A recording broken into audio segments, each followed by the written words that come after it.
The cleaning lady whispered to the millionaire, and what he did next shocked everyone. Before we start, let us know in the comments where you're watching from. Enjoy the story. Michael Salazar was moments away from signing the most important contract of his entire career. That signature would finalize the merger of his tech firm with the powerful Lombard Corp, a deal that promised to launch his company to a previously unimaginable level. Billions of dollars were on the line, and he held the pen just inches from the paper when the door to the conference room suddenly opened. Emily Morales, one of the night custodians, walked in discreetly pushing her cleaning cart. "Excuse me, I just need to empty the wastebasket real quick," she mumbled respectfully. No one seemed to notice her. Everyone was too exhilarated already celebrating the massive deal. Emily approached the trash can next to Michael's chair. She pretended to adjust the liner, but in reality she leaned close to him and whispered in the lowest voice possible, "Don't sign it. It's a trap." Michael froze. The pen slipped from his fingers and landed softly on the mahogany table. "What?" he whispered, completely stunned, barely moving his lips. Emily slowly straightened up, held his gaze for a split second with a serious look, and then quickly averted her eyes as if nothing had happened. She grabbed the wastebasket, placed it on her cart, and started walking toward the door. Michael, however, couldn't stop watching her, his heart hammering against his chest. His longtime business partner, David Ramirez, gave him an odd smile. "Everything okay, Mike?" he asked, his tone a little too casual. "Ready to sign," added Alex Johnson, one of the Lombard representatives sitting across the table. Michael swallowed hard. The contract lay there open, showing the details of the merger they had reviewed for weeks. He looked at David, then at Alex, and finally at the door where Emily was about to exit. Everything seemed to be spinning. "I need 5 minutes," he said abruptly, standing up. 5 minutes. David tried to sound relaxed, but his eyes narrowed with suspicion. "Is something wrong?" "I have to deal with something," Michael replied, walking toward the exit. "Michael, we're all here. There's nothing left to review." Alex's voice was starting to sound annoyed. 5 minutes, Michael repeated firmly. He didn't wait for further objections and left the room, closing the door behind him. He walked quickly down the hall until he caught up with Emily, who had only moved a few feet with her cart. "You," Michael said, pointing firmly at her. "Come with me right now." Emily hesitated for a moment, surprised, but finally nodded. They walked in silence to a small break room. Michael entered. First she followed, and he decisively closed the door. "Explain yourself immediately," he said, crossing his arms and fixing his gaze on her. "And convince me you're not crazy for interrupting me like that." Emily was still holding a trash bag in one hand. "I know it sounds crazy, but I overheard conversations no one else heard. They're trying to set you up." "Who?" Michael asked, growing more serious by the second. "Lombard and your partner, David." She replied, her voice shaky at first, but then steadying. "They're using the contract to transfer hidden debts and tank your company. If you sign, you'll lose everything." Michael stared at her for a few seconds that felt like an eternity. Part of him wanted to laugh at the absurdity, but another part felt a chill run down his spine. "What's your name again?" he asked in a low voice. "Emily." "How long have you worked here?" 8 months night shift." "All right, Emily. I'm telling you straight. If this is a lie, a conspiracy theory, or a trick to get attention, you are fired this instant." Emily bit her lip but didn't look away. "I understand and I accept the consequences. But if I stay silent and you lose everything, I would never forgive myself." Michael turned and looked at his reflection in the glass wall. From the height of the skyscraper, he could see the city of Chicago moving, but for him everything seemed to stop. This woman had nothing to gain and everything to lose, yet she was standing there risking it all.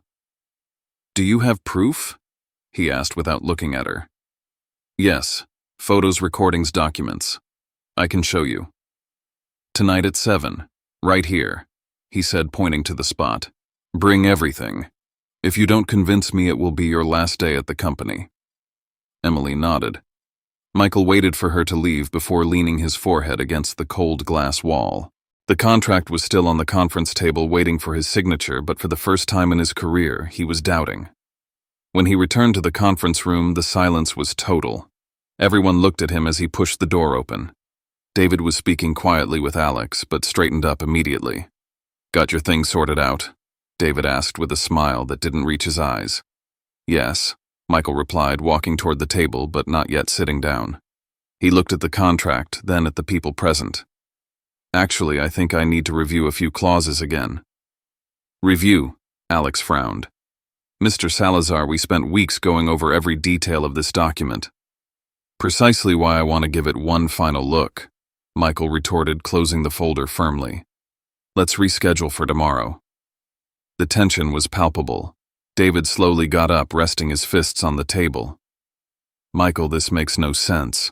We're losing valuable time. Lombard has other interested parties, you know that." "Then let them entertain them," Michael replied coldly. "One night won't change anything." "It will change things," Alex cut in, slamming his hand on the table. "The market is volatile, the stocks are up. It's now or never." Michael observed him calmly. That pressure was far too suspicious. "The decision is mine," he said in a firm voice. He put the contract in his briefcase. "See you all tomorrow." And he left the room, leaving behind an atmosphere heavy with anger and frustration. At 7 o'clock, sharp, Michael returned to the small break room. Emily was already waiting for him, seated in one of the chairs with a small backpack on her lap. She stood up as he entered. "Thanks for coming," she said this time with more confidence. "Show me what you've got," Michael requested, sitting down across from her. Emily opened her backpack and pulled out her phone. Her hands were shaking as she scrolled through photos and documents on the screen. "It all started 3 weeks ago," she explained. "I was cleaning David's office when I overheard voices in the next room." She paused, taking a deep breath. "I recognized his voice and the voice of a woman." "What woman?" Michael asked, leaning forward. "Valerie Torres," she replied seriously, tall blonde, always dressed in expensive clothes. Emily showed him a photo secretly taken through a crack in the door. A chill ran through Michael's body. Valerie Torres, his ex-fiancée. Michael could barely believe it.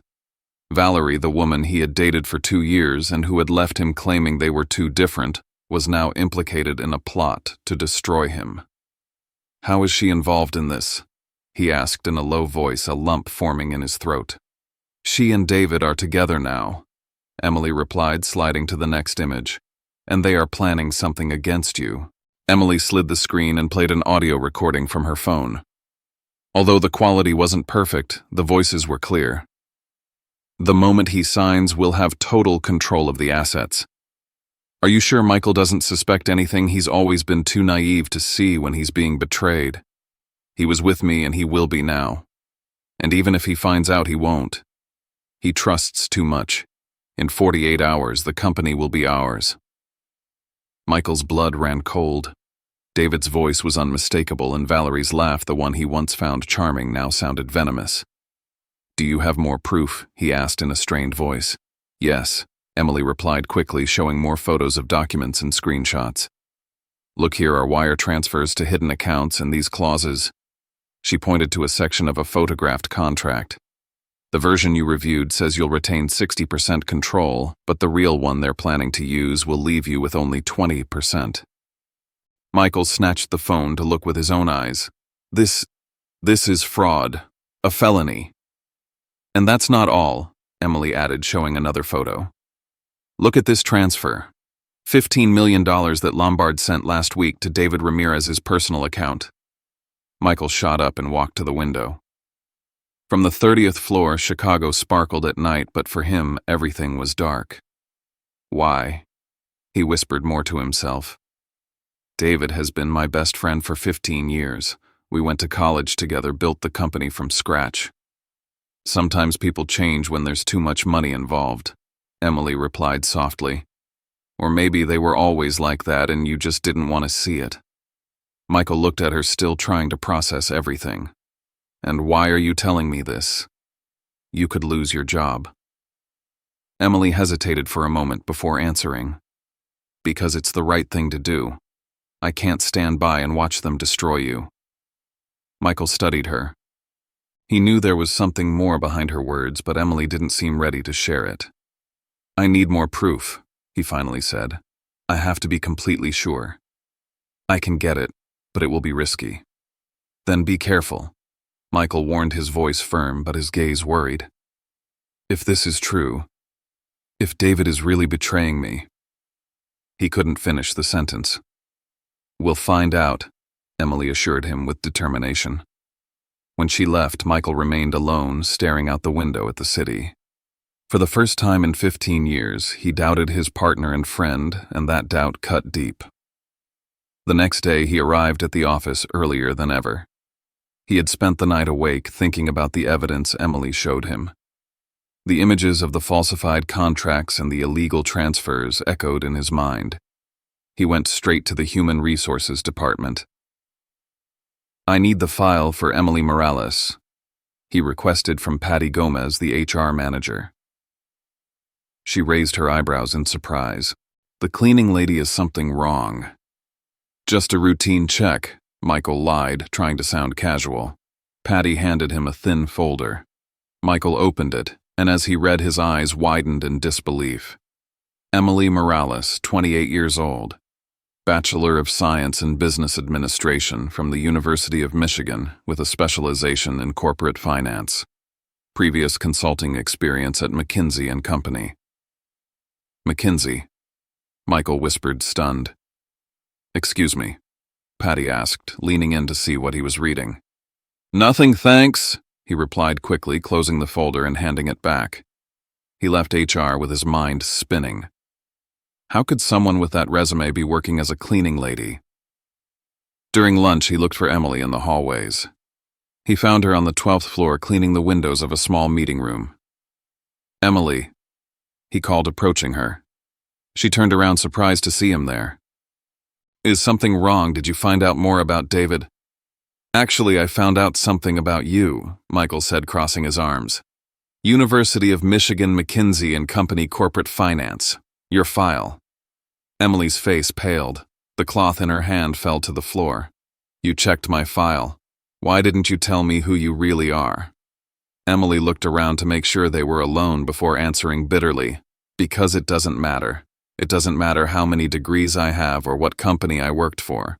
To everyone here, I'm just the cleaning lady. But McKinsey is impressive. How did you end up here?" "You want the truth?" She interrupted him. "I worked there for 2 years.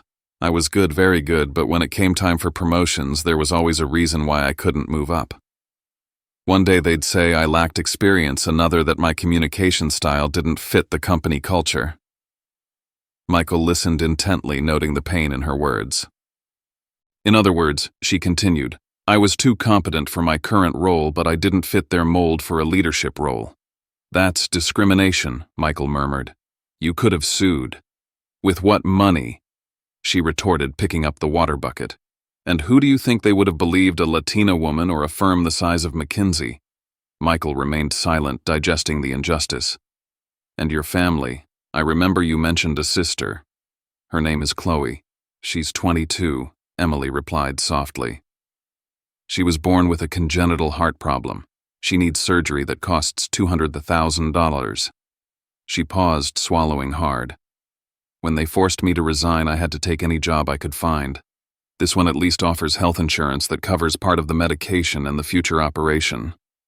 Michael felt a lump in his throat. He had before him a brilliant woman educated at one of the best universities with experience at an international firm working as a cleaning lady just to save her sister. "Well, now you know," she replied, resuming her work on the windows. "That's why you recognize the irregularities in the contract so quickly," Michael concluded. "You spent years analyzing documents like that." "Exactly," she nodded. "And that's why I warned you." "Just for that." Emily looked him straight in the eye before answering. "Also because you are different from the rest of the executives. I've been watching them for months. You treat everyone with respect regardless of their position. When I saw that they were planning to destroy you in the same way they destroyed my career, I couldn't stay silent." Michael held her gaze for several seconds. Emily Morales wasn't just a cleaning woman who had overheard something by accident. She was a high-level professional who had detected corporate fraud and risked everything to warn him. "Emily, when all this is over." "Michael. What are you doing here?" David's voice echoed down the hall, interrupting him. He looked curiously at Emily. "Just checking on the cleaning," Michael replied quickly. "You know how detail-oriented I am." David looked at Emily with suspicion. "Since when do you personally worry about that?" "Since I decided to pay more attention," Michael retorted with a forced smile. "Did you reschedule the meeting with Lombard for this afternoon?" "Yes, at 3, David replied, still observing Emily. "Perfect," Michael said. "Let's go grab lunch. I want to review some contract adjustments." As they walked toward the elevator, Michael noticed the final distrustful look David shot at Emily. Emily was finishing cleaning the executive washroom on the 15th floor when she heard footsteps in the hall. It was almost 5 in the afternoon and most of the employees had left. She stayed still, intrigued, and listened. She immediately recognized David Ramirez's deep voice. "I'm sure it was her," he was saying in a low tone. "The cleaning woman." A sharp voice answered that made Emily's blood run cold. It was Valerie Torres. "Exactly. Doing a little digging, I found out who Emily Morales is. 28 years old, former consultant at McKinsey. Too smart for her own good." Emily pressed herself against the wall, holding her breath. "Do you think she heard us talking last week?" Valerie asked, worried. "I'm sure of it.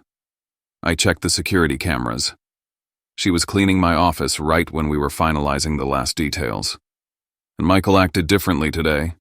He canceled the signing, asked uncomfortable questions. Something changed." "Shoot," Valerie scoffed. "If Michael finds out about the transfers, we're done for." "Relax," David calmed her. "He won't find out anything if we get rid of the source of the problem." Emily covered her mouth with both hands to stifle a gasp. "How are you planning to do that?" Valerie asked. "In the most humiliating way possible. We'll accuse her of theft in front of everyone. No one will believe a fired cleaning lady. And if Michael tries to defend her, I'll make him look ridiculous." "And if he insists," she replied. "He won't. Michael is predictable. He's been my friend for 15 years. I know how to handle him." They both laughed conspiratorially. Emily closed her eyes, fighting back tears. She risked everything to save him, and now they were planning to destroy her. "When?" Valerie asked. "Right now. I'll call a meeting with all personnel in the auditorium using a security briefing as an excuse." The footsteps moved away. Emily remained hidden for a few more minutes, her heart pounding. She thought of her sister Chloe. If she was fired for theft, they would lose not only her salary but also the health insurance that covered the treatments. The building's loudspeaker suddenly crackled to life. All personnel are requested to proceed to the main auditorium for an urgent security meeting. Emily took a deep breath, adjusted her uniform, and walked out of the washroom. She wouldn't give them the satisfaction of seeing her tremble. The auditorium was packed with employees murmuring, puzzled by the sudden meeting. Michael was seated in the front row with the executives, visibly confused. When his eyes met Emily's, she could see the doubt on his face. David took the stage, a folder in his hand and a solemn expression. "Thank you all for coming on such short notice," he began. "Unfortunately, I must address a serious matter threatening the security of our company." A murmur ran through the room. "Yesterday, we discovered that photographs of confidential documents were taken in the executive offices," he continued. "This constitutes a grave act of corporate espionage." A shiver went down Emily's spine. "After an internal investigation, we have identified the person responsible," David said, looking directly at her. "Emily Morales from the cleaning team, please step forward." Everyone turned. Some looked at her with curiosity, others with distrust. Emily took a deep breath and walked onto the stage, her head held high. "Miss Morales," David continued in a cold voice, "we found images of confidential documents on your phone. How do you explain this?" Emily looked at Michael. His face showed surprise and confusion. She could tell he was struggling internally. she started to say, but David interrupted her. Furthermore, he added, holding up several printed photos, cameras recorded you entering the offices outside of your cleaning schedule. He passed the photos to the front row. Michael took one and his expression changed to something resembling disappointment. The theft of information is a federal crime. David continued, raising his voice. But since your record has been clean until now, we have decided to limit this to an immediate termination for cause without involving the authorities. This isn't fair, Emily finally exclaimed, raising her voice.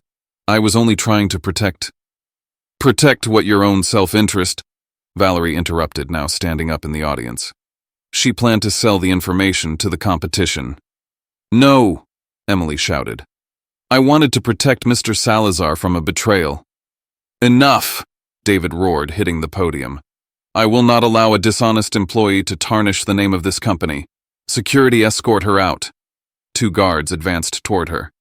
Emily looked at Michael in desperation. Michael, you know I'm telling the truth. I gave you the proof. For a moment it seemed Michael would rise to defend her. He stood up slowly and Emily's heart leaped, but then he lowered his gaze and mumbled in a hollow voice. I'm sorry, Emily. The evidence against you is clear. It was as if her soul was ripped out. Michael, please, she managed to say, but the guards were already holding her arms. Emily pulled free with dignity. I can walk by myself, she said firmly, even as tears streamed down her face. Just as she was about to exit the auditorium, she turned back to Michael and spoke in a loud voice for everyone to hear. When you discover the truth, remember this. You had a chance to do the right thing, and you chose not to. The silence was deafening. Michael closed his eyes, as if those words were physical blows. Emily was escorted out under the gaze of dozens of colleagues. Some watched her with pity, others with relief that it wasn't them in her place. At the entrance, a senior guard handed her a box with her few belongings. I'm sorry, Miss Morales, he said softly. Those are the orders. She nodded, took the box, and walked out onto the street. Each step felt like lead. She had lost her job, her reputation, and worst of all, the insurance that kept her sister alive. Meanwhile, in the auditorium, David approached Michael and patted him on the shoulder. I know it's tough, buddy. She seemed like a good employee, but sometimes people disappoint us. Michael looked at him, searching for any sign of falseness, but David appeared genuinely concerned. The evidence was clear. Michael murmured, more to convince himself than others. Exactly. David nodded. Now we can focus on what really matters, the merger. Michael nodded slowly, but inside something didn't sit right. The desperation in Emily's voice still echoed in his head. When everyone left, Michael remained alone in the room, tormented by the feeling that he had just made the biggest mistake of his life. Let's play a game for those reading the comments. Write the word cash in the comments section. Only those who made it this far will understand. Let's continue the story. That night, Michael couldn't sleep. The image of Emily being escorted out of the building tormented him over and over. He remembered the desperation in her voice, the plea in her eyes, and the fact that he had remained silent. At 3 a.m., he jumped out of bed. He couldn't keep doubting anymore. He dressed quickly and drove to his company's headquarters in downtown Chicago. The building was dark, with only security guards patrolling the hallways. Michael went straight to the executive floor with his access card. He entered his office, turned on the computer, and began reviewing all the documents related to the merger. Something wasn't adding up, and he needed to find it. The contracts looked fine, at least at first glance, but he remembered Emily mentioning hidden clauses and different versions. He spent hours reviewing line by line until on page 47 he found a reference to an annex he had never seen, Annex C, Post-Merger Asset Distribution. He searched the digital folders, but it didn't appear. Intrigued, he accessed the company's most restricted files, accessible only to a handful of executives. After entering his CEO password, he found an encrypted folder titled Projections. There it was. Annex C. Michael opened it and felt his blood run cold. The document stipulated that after the merger, 80% of the company's assets would be transferred to an entity called Lombard International Holdings. He had never heard of it. He investigated further and discovered that the company was registered in the Cayman Islands and the main shareholders were David Ramirez and Valerie Torres. It can't be, Michael whispered, reading the document repeatedly to make sure he wasn't hallucinating.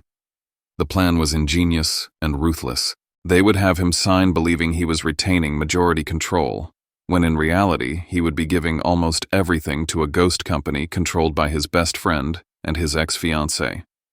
Trembling, he printed the document and continued his investigation. He accessed the company's bank accounts with his director's access. What he found confirmed his worst fears. In the last 2 months, transfers of over $23 million had been made under the concept of merger preparation. The money supposedly went to Lombard Corp., but the destination accounts did not match the official ones. He followed the trail and discovered that the funds had ended up in a personal account in David Ramirez's name. 15 years of friendship. Michael whispered, feeling a tightness in his chest. It wasn't just corporate betrayal. It was a profound personal deceit from someone he had trusted his entire adult life. He kept digging.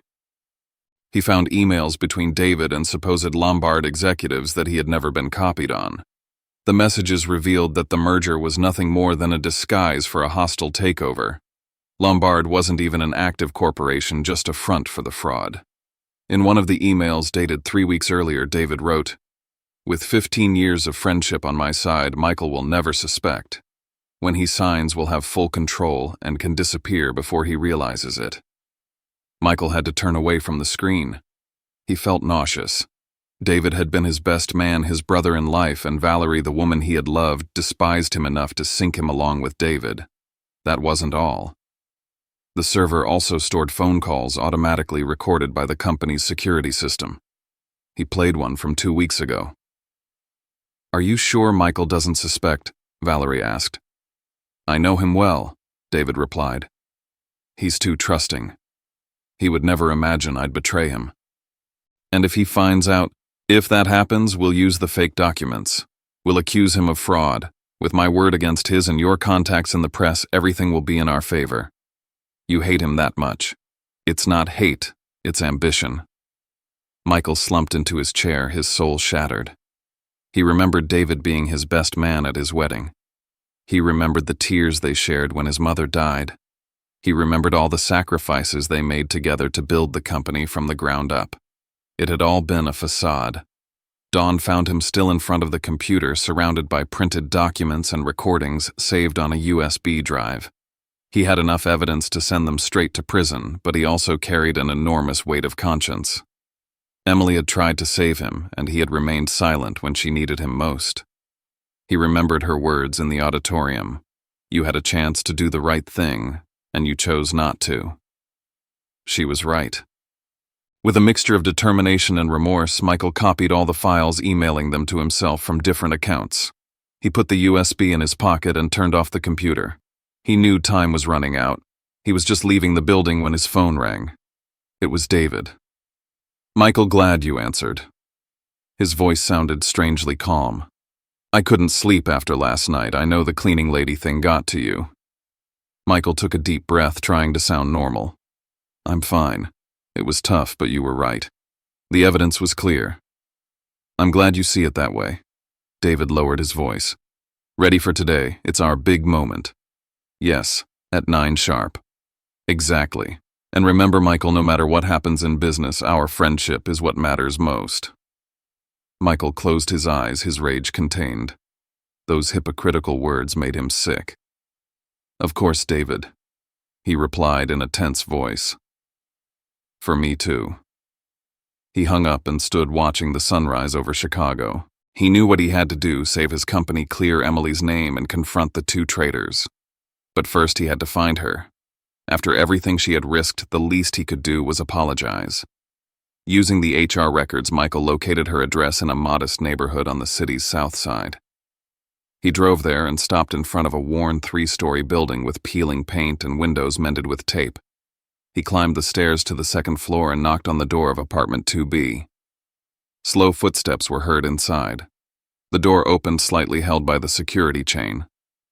Emily peered out, her eyes red from crying all night. "What do you want?"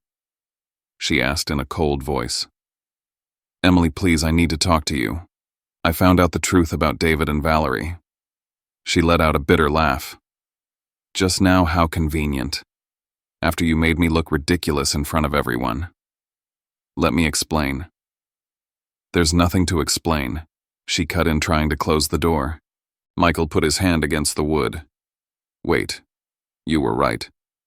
I found the proof, the contract, the transfers, the ghost company, everything." Emily looked at him for a moment, hesitating. "And what do you want me to do with that? I've already lost everything. My job, my reputation, and most seriously, the insurance that keeps my sister alive." A weak voice sounded from inside. "Emily, who is it?" She sighed. "That's my sister Chloe. She's sick." 5 minutes, Michael pleaded. "I just want to truly apologize." Emily remained silent for a few seconds. Finally, she unlatched the chain and opened the door. The apartment was small but tidy. Family photos hung on the walls, and a young woman about 22, very similar to Emily but pale and frail, was resting on the sofa. "This is Michael Salazar," Emily said. "Chloe, he was my boss." "Nice to meet you," she whispered with a weak smile. Michael felt a knot in his throat. This girl was the reason Emily endured the humiliation of working as a cleaning lady. Chloe slowly adjusted herself on the sofa with effort. Even so, she tried to smile kindly. "Emily talks about you a lot," she said quietly. "She says you're not like the other bosses, that you treat everyone with respect." Emily shifted uncomfortably and looked away, as if she wanted her sister to stop talking. Michael, on the other hand, felt those words hit him in the chest. If she thought that of him, how could he have stayed silent in the auditorium? "Chloe, you should rest," Emily intervened gently. "I'm fine, just a little tired," her sister replied before slowly getting up. "It was a pleasure to meet you, Mr. Salazar." "Please call me Michael," he said, bowing his head respectfully. Chloe smiled and disappeared down the hall. The silence between the two became heavy. Emily looked at him with a mixture of anger and sadness. "See?" she finally said. "She depends on the company's health insurance. By firing me, David didn't just destroy my name, he also put her life at risk." "Emily, what kind of surgery does she need?" Michael asked cautiously. She hesitated but replied, "A heart valve transplant. The doctors say without it she might have 6 months to live. The operation costs $200,000. The insurance covered 60%. I was trying to save the rest with extra jobs, but now I have nothing." Michael felt an unbearable weight in his chest. "I can pay for that operation." Emily stood up immediately, indignant. "No, I won't accept your charity." "It's not charity," Michael countered firmly. "It's my responsibility. I failed Emily. I stayed silent when I should have defended you." "Don't fool yourself," she replied, her voice breaking. "It's not that you stayed silent. You betrayed me. You knew who I was, you knew I was trying to help you, and you still left me alone in front of everyone." Michael ran a hand through his hair in despair. "You're right. I was a coward. I hesitated between my best friend of a lifetime and a woman I barely knew, and I chose wrong. But now I know the truth. David and Valerie have been deceiving me for years, and if it weren't for you, I'd already be ruined." Emily looked at him with tears in her eyes, but she wouldn't yield. "And what does that change? I'm still out of a job without insurance, and my sister is at risk." "I know," Michael said, his voice raw. "That's why I won't rest until I fix it. I'm going to clear your name, Emily. I'm going to expose them and show who was telling the truth." She shook her head. "It's too late. I don't trust you." "Then don't trust me," he countered, stepping closer. "Trust what you found, the documents, the recordings. Trust that justice exists." Emily remained silent. Inside, she wanted to believe him, but the wound of the humiliation still burned too fiercely. Finally, she opened the door and gestured outside. "Go, Michael. My sister needs to rest, and I need to figure out how I'm going to survive without this job." He paused at the threshold. "This doesn't end here. I'm going to unmask them, and I'm going to prove that you were right all along." Without getting a response, he left the apartment. The door closed behind him with a sound that felt final. Michael walked down the stairs, his heart heavy. Outside, he stood for a moment looking at the old building where Emily and Chloe were struggling to get by. The least I can do is protect them, he thought. Over the next few days, he dedicated himself to researching ways to help her without Emily rejecting him. Finally, he had an idea: an anonymous donation to the hospital where Chloe was being treated. He called Dr. Carter, the cardiologist handling the case. "Doctor, I'd like to cover the costs of Chloe Morales' operation, but I don't want them to know the money is coming from me. Is there a way to do it as if it were a medical support program?" The doctor was silent for a few seconds. "It's uncommon, but there is an anonymous donation fund. If you transfer the money, we can attribute it to a medical grant and the family will believe it was help from the system." "Perfect. How long would it take to schedule the surgery if I make the transfer today? Could we operate next week?" "Do it," Michael ordered without hesitation. That same day, he transferred the $200,000. He felt immediate relief, though he knew Emily wouldn't forgive him easily. 2 days later, Emily received an unexpected call. "Miss Morales, this is Dr. Carter speaking. We have excellent news. Chloe has been approved for a special medical assistance program. Her surgery will be fully covered." Emily was speechless. "But how? I didn't apply for anything." Sometimes hospitals send out automatic requests. The important thing is that the operation will take place on Tuesday. When she hung up, Emily burst into tears. She ran to hug her sister. "We did it, Chloe. You're going to have your operation." "Really?" she whispered, tears in her eyes. "Yes, everything will be covered." They hugged, crying with joy. Emily thought it was a stroke of destiny's luck, but in reality it was Michael's silent gesture. Meanwhile, he received confirmation from the hospital. Hearing that the surgery was scheduled, he felt a satisfaction he hadn't known in a long time. For the first time in days, he slept in peace. However, he knew the hardest part was still ahead: regaining Emily's trust and facing David and Valerie. On Saturday afternoon, he decided to look for her. He remembered her mentioning extra weekend jobs. He drove past cafes, restaurants, and small cleaning offices until in the late afternoon he found her. Emily was cleaning the windows of an accounting firm in downtown Chicago. She was wearing simple clothes, her hair tied back in a ponytail. Even under those conditions, she radiated dignity. Michael waited on the sidewalk until she came out of the building. He approached cautiously. "Emily." She stopped, surprised and visibly annoyed. "Are you stalking me now?" "No," he stammered. "Well, yes, but not in that way. I wanted to talk to you." "We have nothing to talk about." "Listen, I know you don't believe me, but—" Michael lowered his voice. "I know about Chloe's operation.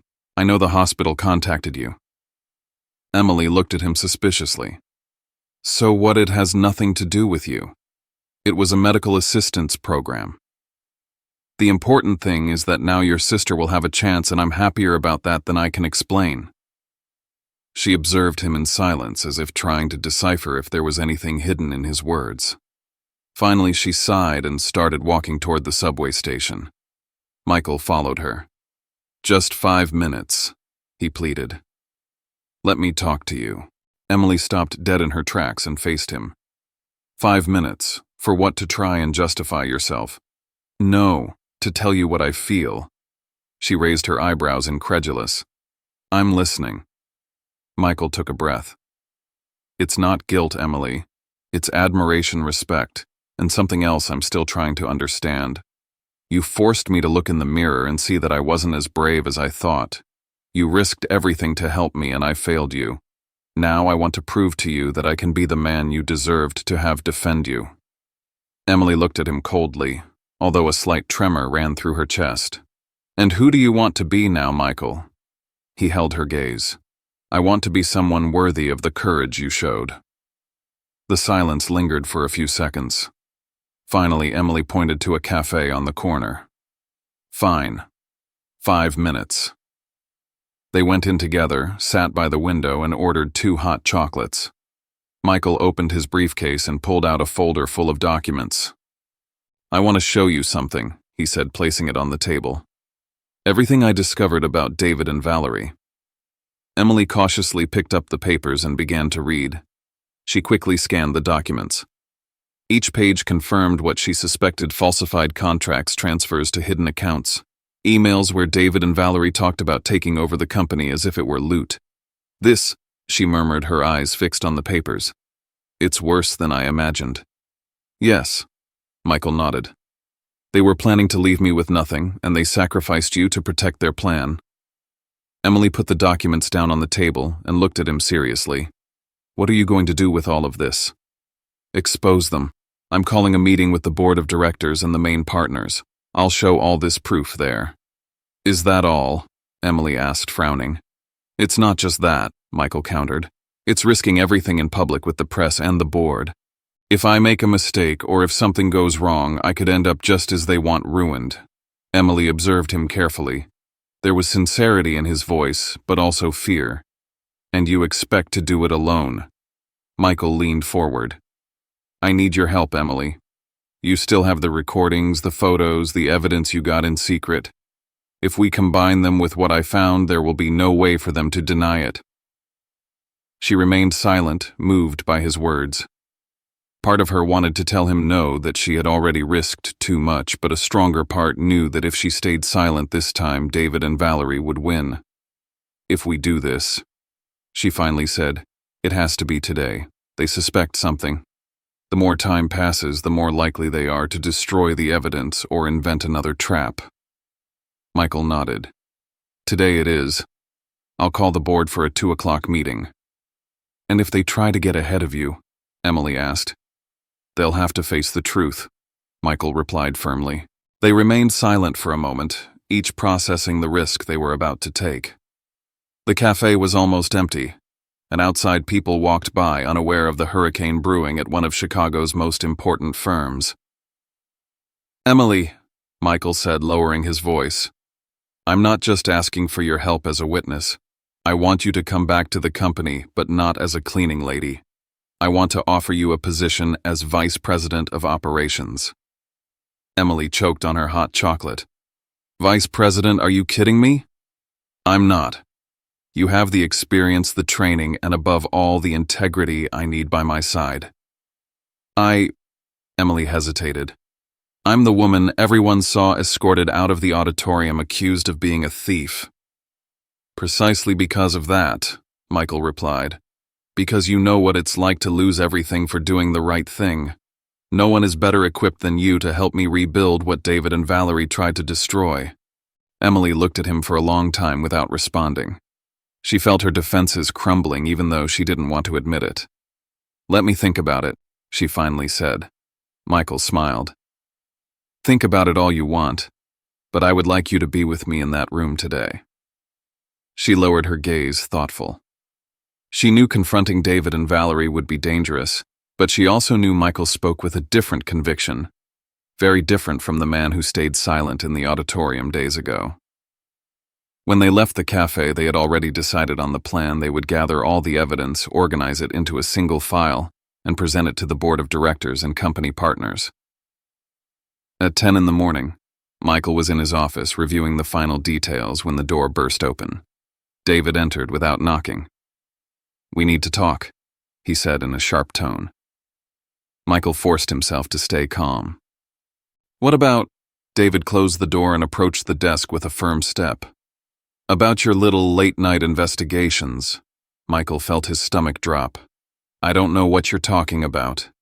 "Don't lie to me," David replied with a cold smile. "Did you think I wouldn't notice someone accessed my encrypted files? Come on, Michael, you know me." Michael's heart pounded, but he kept his face serene. "I'm the CEO. I have the right to access any company file." "Yes, sure, your company, for now." David laughed sarcastically. He pulled out his phone and placed it on the desk. On the screen were several photos: Michael entering Emily's building, meeting her at the cafe, even the kiss they had shared on the street the night before. "What does this mean?" Michael asked in a strained voice.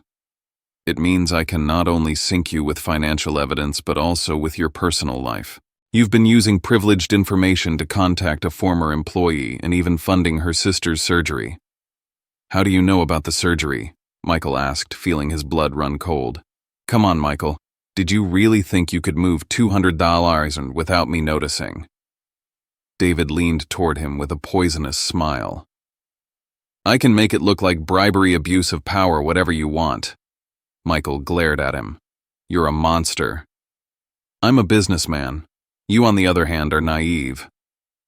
David put his phone away. I'll make this clear. You cancel that board meeting, destroy the evidence, and sign the contract today. And if I don't, David smiled maliciously, then Emily and her sister will find out how easy it is to have an accident in Chicago. Michael clenched his fists with contained rage. At that moment, the door opened again. Valerie entered with her impeccable style, smiling as if she were at a fashion show. Hello, Michael, she greeted with feigned sweetness. I just came to witness your surrender. She sat on the armrest of David's chair and caressed his hair like they were partners and lovers. You won't get away with this, Michael said firmly. We already have, Valerie replied, pulling a folder from her purse. Here is everything we need to sink you. Fake emails, supposed transfers you made to Emily. No one will believe you. Michael took the papers and quickly scanned them. They were perfectly crafted, making it look like he had used company money to benefit Emily in exchange for favors. This is a setup. Yes, David laughed. But tell me, who do you think the board will believe more? You, who is kissing a cleaning lady, or me, your partner of a lifetime? Michael looked at them with fury and disgust. I'm not giving up. David checked his watch. I'll give you until noon. If you don't sign the contract, all of this will come to light and your dear Emily and her sister will pay the consequences. With that, they both left with victorious smiles. Michael slumped into his chair. He felt the world collapsing around him. He looked at the folder with the fake evidence and then at the real documents stored in his briefcase. Two versions of reality, one that saved him, one that destroyed him. The phone rang. It was Emily. Michael, I'm getting to the building. Is everything ready for the meeting? He closed his eyes. If he told her the truth, he would put her in danger. There's been a change of plans, he replied in a strained voice. The meeting is canceled. There was a silence on the other end of the line. Okay. That sounds strange. I'm fine. Just legal complications. Michael, you sound weird. Are you sure? Yes, we'll talk later. He hung up and buried his face in his hands. For the first time in his life, Michael felt defeated. Meanwhile, Emily stood in front of the building with the phone in her hand and a terrible premonition. Something was terribly wrong. Let's do another joke for those who only check the comment box. Write the word pizza. Those who made it this far will understand the joke. Let's continue the story. Emily remained for a moment in front of the building, her cell phone still in hand. Michael's subdued tone made it clear that something was wrong. He wasn't the same determined man who had promised the night before to confront David and Valerie. Something was stopping him. She took a deep breath. She couldn't stand idly by. She knew every corner of the building, every hallway, and every service access. She had worked there for 8 months. She knew how to enter without being seen. At 9 o'clock that night, when most people had left, she returned with a dark hoodie and a small backpack. She slipped through the basement entrance using an access code that was almost never changed. She took the service stairs up to the executive floor. She knew exactly where to go: David's office. If Michael had changed his mind, it was because they had pressured him. And David always kept proof of everything. She gently pushed the door. To her surprise, it was ajar. Inside, the desk was littered with messy folders, as if he had left in a hurry. Emily began to search. She found falsified contracts with Michael's signature, copied manipulated bank documents, and even printed emails with phrases that incriminated him. She took photos with her phone. Suddenly, she saw a strange pen holder on the desk. She picked it up and discovered it was actually a digital voice recorder. With her heart pounding, she turned it on and checked the latest files. The most recent one was dated that very afternoon. She played it and clearly heard David's voice. If you don't sign, Michael, Emily and her sister will suffer the consequences. Then Valerie's voice sounded cold as ice. He won't dare challenge us. He was always a sentimental fool. Emily covered her mouth with her hand. It was the proof they needed. They had incriminated themselves. She saved the recording to her phone and cautiously left the office. At 6 in the morning, she knocked on Michael's apartment door. He opened it, his face tired still, in a robe. "Emily, what are you doing here so early?" "I need to talk to you. It's urgent." She entered without waiting for permission. She pulled out her phone, found the file, and pressed play. David's voice filled the living room. "If you don't sign Michael, Emily and her sister will suffer the consequences." Michael froze. When it finished, he collapsed onto the sofa. "My God," he murmured. So they recorded everything. They incriminated themselves. "We have the missing proof," Emily said, her eyes firm. "Michael, you don't understand what this means to me. I was ready to sacrifice my company to keep you and your sister safe. And it would have been useless," she countered. "They wouldn't have stopped. Now we have to expose them before they try something worse." Michael nodded, a glimmer of hope in his eyes for the first time in days. "Then we do it today. I'll call the board for a 2 o'clock meeting. This time they won't escape." The boardroom was packed at that hour. All the board members, several important shareholders, and even representatives from Lombard Corp., including Mr. Dominguez, who seemed intrigued by the charged atmosphere, were present. Michael took the floor. "Thank you all for attending on such short notice. Today I must clarify the truth about the supposed merger with Lombard." David and Valerie, seated in the front row, exchanged confident smiles. They weren't expecting what was about to happen. "First," Michael continued, "I want to introduce someone to you." The door opened and Emily walked in with a firm step toward the front. A murmur ran through the room. Many remembered she had been publicly fired for espionage. "This is Miss Emily Morales," Michael said. "She was unjustly accused. Today she will prove the truth." Emily stood at the microphone. "Good afternoon. I know you remember me as the cleaning lady accused of stealing information, but today I want to show you what I really found." She turned on the projector, and the first image appeared on the screen, the official merger contract. "This is the document you all saw," she explained. "In it, Mr. Salazar would retain 65% control." She switched to the next slide. "And this is the real contract, the one David Ramirez and Valerie Torres tried to sneak past us. In this one, Michael Salazar would be left with only 15% control." A murmur of indignation ran through the room. David stood up, agitated. "That's false." Emily ignored him and pressed play on the recording. David's voice boomed, "If you don't sign Michael, Emily and her sister will suffer the consequences." The silence was absolute. Then gasps of surprise filled the room. "That was taken out of context," David shouted, but no one seemed to believe him.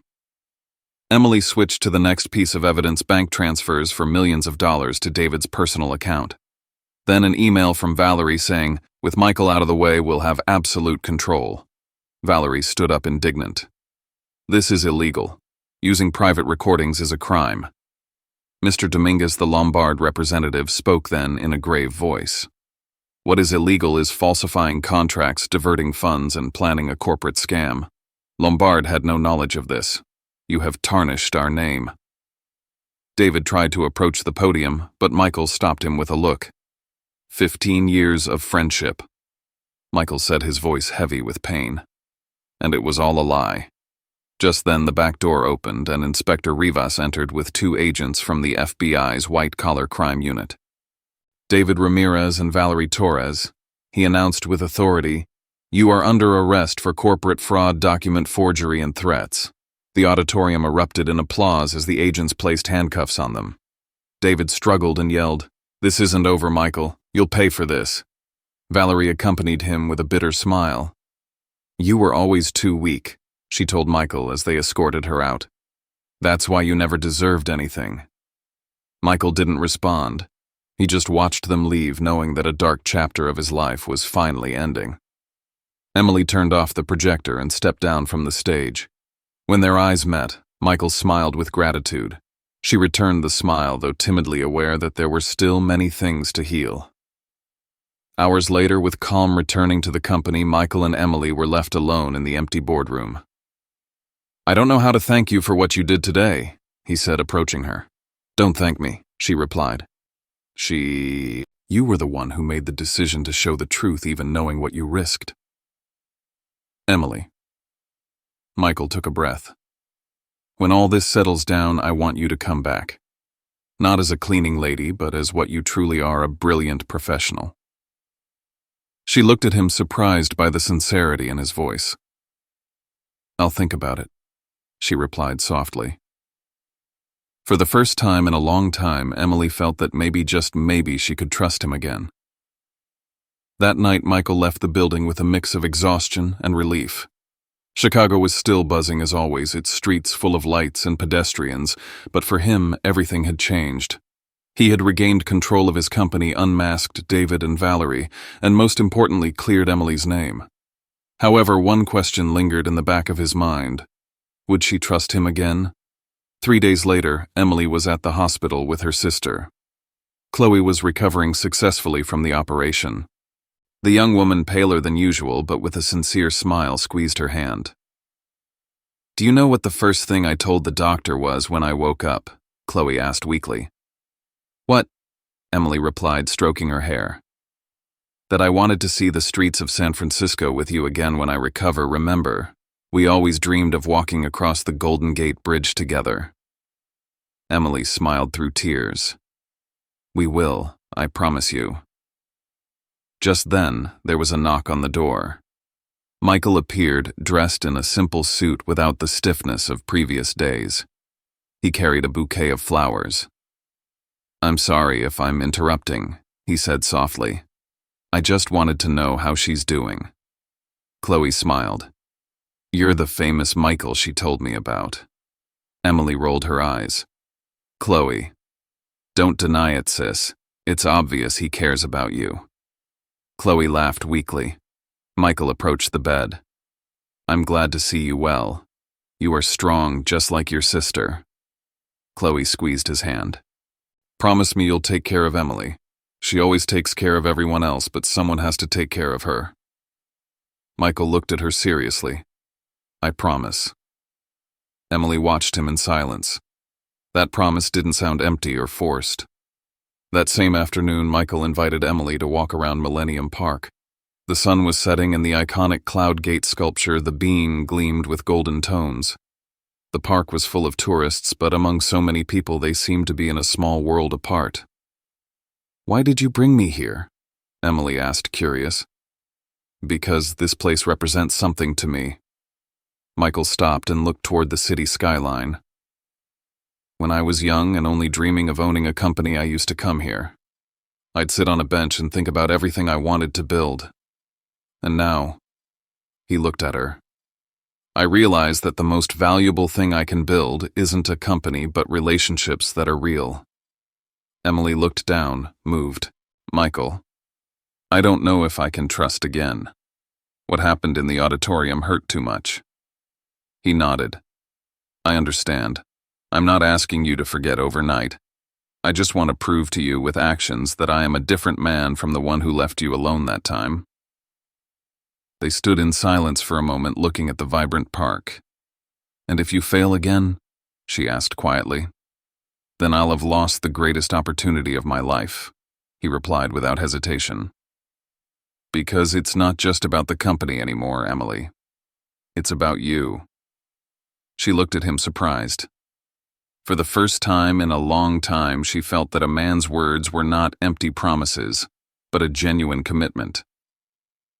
Over the following week, Emily began working with Michael on reorganizing the company. She didn't officially accept the position at first, but little by little she took on a key role.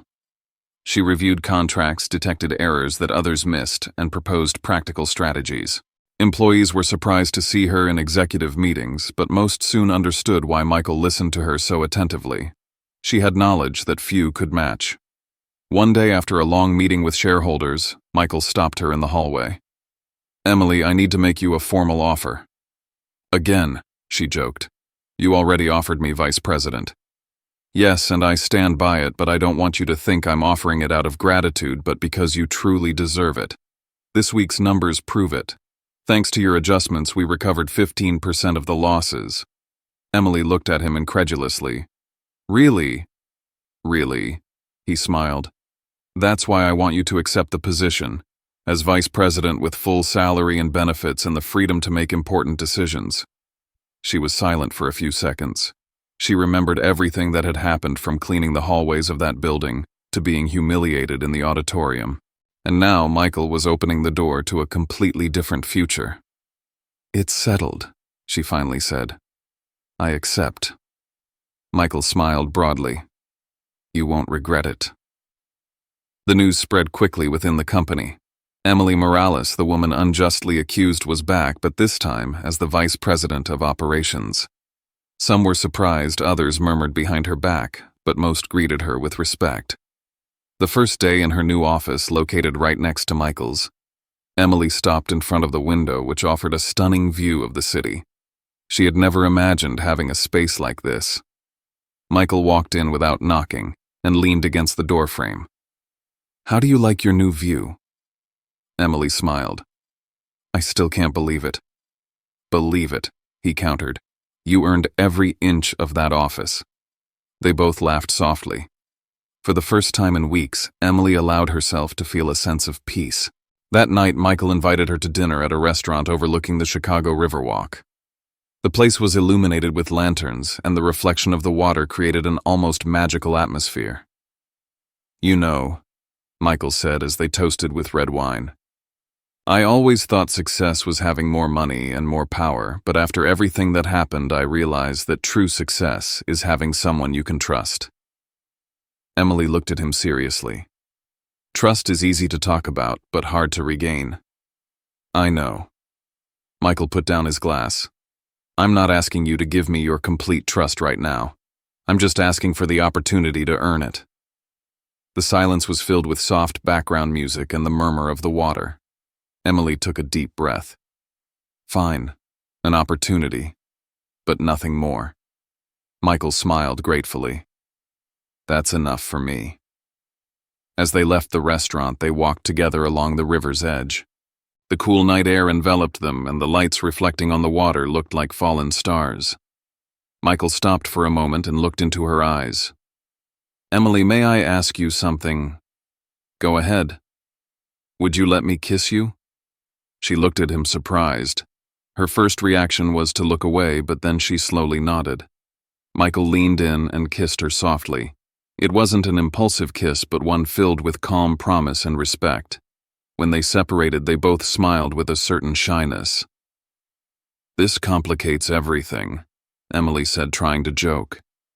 "The best things in life are usually complicated," Michael replied. They walked together to the end of the Riverwalk, knowing that what was beginning to blossom between them went beyond a professional alliance.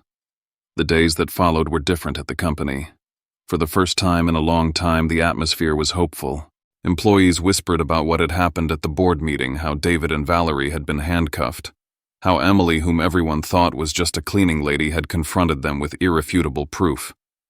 Some still had doubts, but little by little they began to see her with respect. She was no longer the woman with the cleaning cart, but the new vice president of operations. One morning, Michael entered her office with a smile. "Emily, I want to show you something." He placed a financial report on her desk. She reviewed it carefully, and as she read, her eyes widened. "Is this real?" she asked, surprised. "Completely," Michael replied. "Thanks to the changes you proposed, we recovered 20% of the losses in just 2 weeks." Emily smiled, unable to hide her pride. "So it wasn't crazy?" "No," Michael said. "It was the best decision I've made in a long time, listening to you." She looked at him for a moment in silence, and they both understood that they weren't just talking about business. In the afternoons after long meetings, they often walked together on the building's terrace overlooking all of Chicago. On one of those occasions, Emily stopped leaning on the railing. "I never thought I'd be here," she confessed. "When I was cleaning these hallways, I dreamed of having an office, but it seemed impossible." "And now?" Michael asked. "Now I feel like every sacrifice was worth it." He looked at her with admiration. "Emily, you're not just occupying an office, you're making a difference." One night, while reviewing documents in Michael's office, he put down his pen and watched her. "Emily, do you realize what we've built together in such a short time?" She looked at him, not fully understanding. The company, of course, he clarified, though his voice had a different nuance. But also us. Emily sighed. Michael, what I feel is complicated. I like being by your side, I respect you, and well, you know what happened. I'm afraid to trust too much again and get hurt. He got up slowly and approached her. I understand. I won't pressure you. I just want you to know that I'm here, and every day that passes, I'm going to prove to you that I am not the man who left you alone in the auditorium. She looked at him intently. For a few seconds she said nothing, but her eyes spoke more than 1,000 words. That weekend, Michael invited her out of the city. They drove to Lake Tahoe, where the water reflected the mountains and the scenery seemed like something out of a storybook. They walked along the shore between pine forests and rocky paths. Emily took a deep breath. It's been years since I felt this peaceful, she admitted. I'm glad, Michael said. You deserve peace and so much more. They sat on a wooden dock with their feet dangling over the water. The sunset painted the sky in shades of orange and pink. Emily, Michael said seriously, I want you to know something. No matter how much time passes or what people say, I am here for you and for Chloe, no matter what happens. She looked at him with shining eyes. For the first time, she began to believe that those were not just words. 2 months passed since the night Emily and Michael finally stopped hiding what they felt. Life at the company had changed completely. With the fall of David and Valerie, the board of directors fully trusted the new leadership, and gradually the numbers started to reflect their success. Emily, now officially vice president of operations, had earned everyone's respect. Her strategic decisions had improved the balance sheets and strengthened the company's reputation. But most importantly, she had brought a new atmosphere: transparency, humanity, and approachability. One Friday afternoon, while she was reviewing reports in her office, Michael entered with 2 cups of coffee. It's time for a break, he said, placing a cup on her desk. Emily smiled. Isn't the CEO supposed to set an example and work non-stop? The real example is knowing when to rest, he countered, settling into the chair across from her. They looked at each other in silence for a few seconds, enjoying the camaraderie they had built. They were no longer just CEO and vice president. They were partners, associates, and something deeper that neither could continue to deny. That night, Michael took her to a rooftop restaurant high above the city. From the terrace, they could see Chicago illuminated with the skyline sparkling in the center like a jewel. Do you remember what you told me at Lake Tahoe? He asked as they ate dinner. What? Emily asked, intrigued. That you were afraid to trust too much again. She looked down. I still think about it. Michael reached out and placed his hand over hers. Emily, trust isn't asked for. It's earned every day, and I want to earn it for the rest of my life. She looked at him with shining eyes. She didn't respond with words, but her smile was enough. A few weeks later, the company organized a special event to celebrate the new direction. Employees were gathered in an elegant ballroom. Michael took the stage and in front of everyone said, Today we celebrate not only the company's recovery, but also the courage of those who dared to speak the truth. He turned to Emily, who was among the attendees. It is thanks to her that we are here, and I want to officially announce that Emily Morales is our permanent vice president of operations. The ballroom erupted in applause. Emily went up to the stage and shook Michael's hand. He took the opportunity to whisper, This is just the beginning. She smiled, deeply moved. After the event, they remained alone on the empty stage. Michael approached nervously, a small box in his hands. Emily, there's something I've wanted to ask you for a long time. She looked at him surprised. What is that? Michael opened the box, revealing a simple, elegant ring with a discreet diamond that sparkled under the lights. Emily, he began, when you came into my life, I thought you were just a voice warning me of a mistake, but you became my partner, my savior, my friend, and the woman I love. She brought her hands to her mouth, tears in her eyes. Michael, I can't imagine a future without you. Will you marry me? Emily was silent for a few seconds that felt eternal. Then she nodded with a trembling smile. "Yes, I will." Michael embraced her tightly and kissed her under the lights of the empty stage. It was as if everything they had suffered had led them to this moment. The wedding day was simple but beautiful. They chose the conservatory at the Chicago Botanic Garden, surrounded by flowers and a small group of guests. Chloe, fully recovered from her operation, was the maid of honor and never stopped smiling.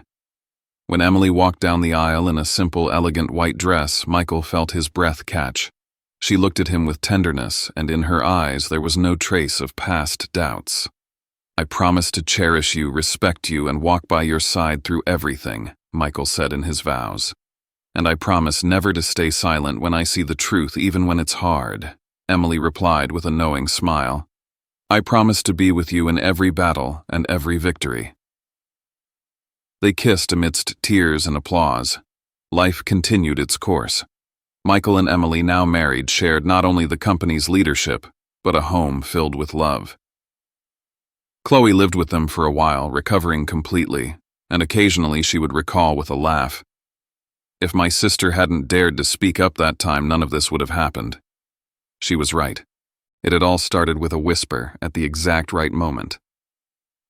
One afternoon, walking together across the Golden Gate Bridge in San Francisco, Michael took Emily's hand and said, "Do you realize what we've built?" She looked at him tenderly. "Yes, and this time, it's not just a company, it's a life together." Michael leaned in and kissed her as the sun set over the Pacific, illuminating the bridge with a golden glow. The story of Emily and Michael remained an example to everyone at the company of courage, integrity, and how a small gesture can change everything. What began as a whispered warning turned into a deep love and a shared life. And although challenges still remained, they would face them together, convinced that no betrayal or obstacle could defeat those who act with truth and heart. What did you think of this story? Leave your opinion in the comments. Tell us what your favorite part was and rate this story from 0 to 10. Don't forget to like the video, subscribe to the channel, and hit the notification bell so you don't miss our next stories. And if you're craving more, click here on the screen to watch another exciting story you'll love. See you next time.